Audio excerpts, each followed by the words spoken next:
Le ministère camerounais de la Santé publique a enclenché un mécanisme de veille sanitaire suite à l'apparition d'une épidémie de fièvre de Marbourg en Guinée équatoriale voisine. L'alerte, qui a motivé une rencontre avec le ministre Manaouda Malachi le 14 février 2023, a été donnée après l'identification de 2 cas suspects dans les districts de santé d'Ambam, qui est aussi au Lamzé, frontalier avec la Guinée équatoriale. 2 cas, heureusement négatifs, a rassuré le ministre camerounais de la Santé publique.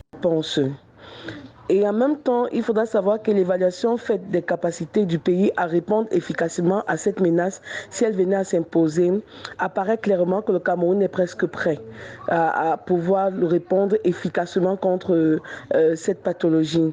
Nous prenons l'exemple, par exemple, des laboratoires qui sont capacités pour réaliser les analyses, le séquençage et la charge virale des échantillons, s'il viendra à avoir des cas. On a aussi la surveillance qui a été renforcée par le déploiement des équipes d'investigation et d'intervention rapide, en fait, qui est un peu, comme on dit, le BIR de la santé. Dès qu'il y a des cas d'épidémie ou de pandémie, ces équipes sont rapidement déployées et actuellement, ils sont déjà sur le terrain et donc, ils sont là, ils sont en alerte pour pouvoir trouver des cas. Dans la même lancée aussi, il y a aussi le personnel de santé des districts, surtout ceux de Kiossi, Olamzé ou Ambam, qui ont été briefés sur la prévention et le contrôle de ces infections. Et il faudra savoir que les capacités de prise en charge de ces districts ont été évaluées et renforcées. N'oublions pas que le dialogue communautaire pour susciter l'implication des leaders communautaires et religieux dans la détection des cas a été établi. La fièvre de Marbourg est une maladie hémorragique hautement contagieuse qui présente un taux de létalité de 90%. Face à la gravité de cette menace sanitaire, le ministère de la Santé publique a dans un communiqué prescrit la vigilance. Le ministre Manaouda Malachi invite les populations à renforcer les mesures primaires d'hygiène.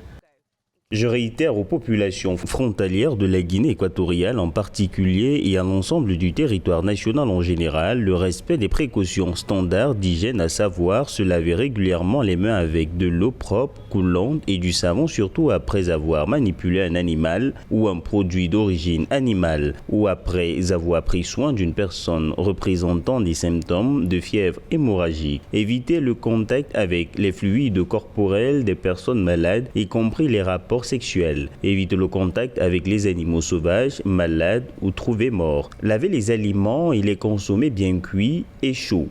Depuis le 11 février 2023, le Centre de coordination des opérations des urgences de santé publique a pris l'engagement de renforcer les capacités de détection précoce et de réponse rapide à tout cas de fièvre hémorragique virale au Cameroun d'ici 2024. Dans la foulée, le ministère de la Santé du Cameroun a rappelé que le numéro vert 1510 est ouvert pour signaler tout décès suspect aux symptômes de type fièvre, épuisement, vomissement et diarrhée sanglante qui caractérisent la fièvre de Marbourg.